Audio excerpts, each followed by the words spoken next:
పిలో యొక్క బైబిల్ పురాతన వస్తువులు లేదా ప్రపంచం ప్రారంభం నుండి కింగ్ డేవిడ్ వరకు పిలో చరిత్ర. అధ్యాయం 1. ప్రపంచం ప్రారంభం.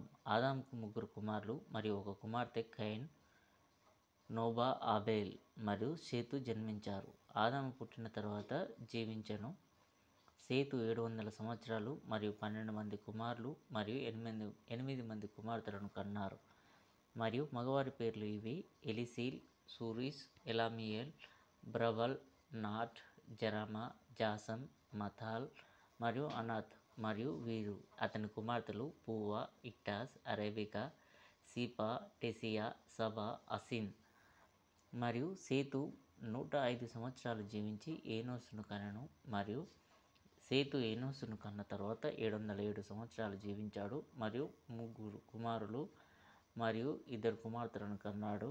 అతని కుమారుల పేర్లు ఇవి: ఇలిదియా, పొన్నా, మాతా. అతని కుమార్తెలు మల్లిదా మరియు తీలా. మరియు ఏనోసు 180 సంవత్సరాలు జీవించి కైనానును కనెను. మరియు ఏనోసు కైనాను కన్న తర్వాత 715 సంవత్సరాలు జీవించాడు మరియు 2 కుమారులు మరియు 1 కుమార్తెను కన్నాడు. మరియు అతని కుమారుల పేర్లు ఇవి: పో మరియు తాల్. మరియు కుమార్తె కటెన్నాత్. మరియు కైనాను 520 సంవత్సరాలు జీవించి మలైలాకును కనెను. మరియు కైనాను మలైలాకును కన్న తర్వాత 730 సంవత్సరాలు జీవించాడు మరియు 3 కుమారులు మరియు 2 కుమార్తెలను కనెను. మరియు మగవారి పేర్లు ఇవి: అతాక్, సూసేర్, లోఫా. మరియు కుమార్తెల పేర్లు ఆనా మరియు లేవా. మాలాలీకు 165 సంవత్సరాలు జీవించి యారేతును కనెను. మరియు మాలాలీకు జారెతును కన్న తర్వాత 730 సంవత్సరాలు జీవించాడు మరియు 7 కుమారులు మరియు 5 కుమార్తెలను కనెను.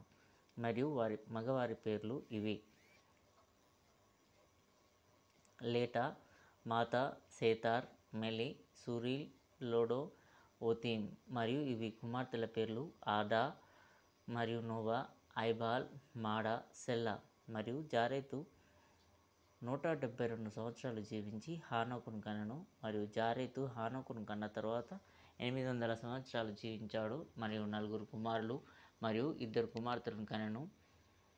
మరియు మగవారి పేర్లు ఇవి: సీసం, అనాక్, సోబోయాక్ మరియు ఇక్టార్. మరియు కుమార్తెలు టెడ్జెకు, లెస్సే. మరియు హానోకు 165 సంవత్సరాలు జీవించి మతుసాలామును కనెను.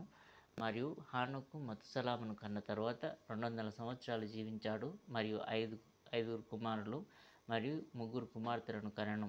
అయితే హానోకు ఆ సమయంలో ఎలోహింను సంతోషపెట్టాడు కనుగొనబడలేదు, ఎందుకంటే ఎలోహిం అతనిని అనువదించాడు. ఇప్పుడు అతని కుమారుల పేర్లు: హానాజ్, జియుమ్, అచౌన్, పెలేడి, ఎలీత్. మరియు కుమార్తెలు: తీజ్, లెపీత్, లెత్. మతుసలాం 187 సంవత్సరాలు జీవించాడు మరియు అతనికి జన్మనిచ్చాడు లామెక్. మరియు మతుసలాం లామెకును కన్న తర్వాత 782 సంవత్సరాలు జీవించాడు మరియు 2 కుమారులు మరియు 2 కుమార్తెలను కనెను. మరియు మగవారి పేర్లు: ఈనాబు మరియు రాఫు. మరియు కుమార్తెలు: అలుమా మరియు అమూగా. మరియు లామెకు 180 సంవత్సరాలు జీవించి 1 కొడుకును కనెను మరియు అతని పుట్టుక ప్రకారం నోయ్ అని పిలిచాడు. ఈ పిల్లవాడు మనకు మరియు భూమికి అక్కడ ఉన్నవారి నుండి విశ్రాంతిని ఇస్తాడు, ఎవరిపై లేదా ఆ రోజు వారి చెడు పనుల దోష కారణంగా సందర్శన జరుగుతుంది. మరియు లామెకు నోయే 585ని కన్న తర్వాత జీవించెను సంవత్సరాలు. మరియు నోయే 300 సంవత్సరాలు జీవించి 3 కుమారులను కనెను: షేము, హాము మరియు యాపేత్. ఫుట్నోట్స్: ఇనిషియం మొండి ఉత్తమ రీడింగ్గా కనిపిస్తుంది. ఇది బహుశా శీర్షిక స్వభావంలో ఉండవచ్చు. జెనసిస్కి సరైన మొదలైనవి దాదాపు అన్ని కుమారుల పేర్లు మరియు కుమార్తెల పేర్లని ఊహాత్మకమైనవని గమనించవచ్చు.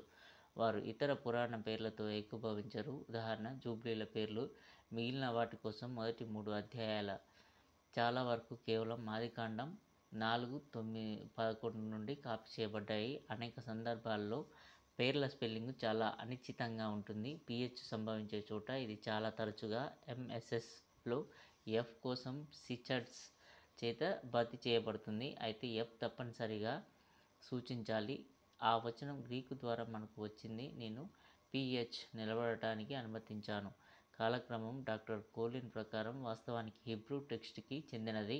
అయితే ని సూచించడం ద్వారా కొంతవరకు సవరించబడింది. హిబ్రూ సంఖ్యలు ఆదాం నుండి వరద వరకు 1650 వరకు నుండి 2262 వరకు, పిలో నుండి 2256 వరకు. కానీ పిలో చెప్పారు వరద ప్రపంచంలోని 1652వ సంవత్సరంలో ఉంది. ఇది హిబ్రూతో ఖచ్చితంగా ఏకీభవించేలా చేయడానికి సెకండస్ను సెక్స్టస్గా మార్చడం మాత్రమే అవసరం.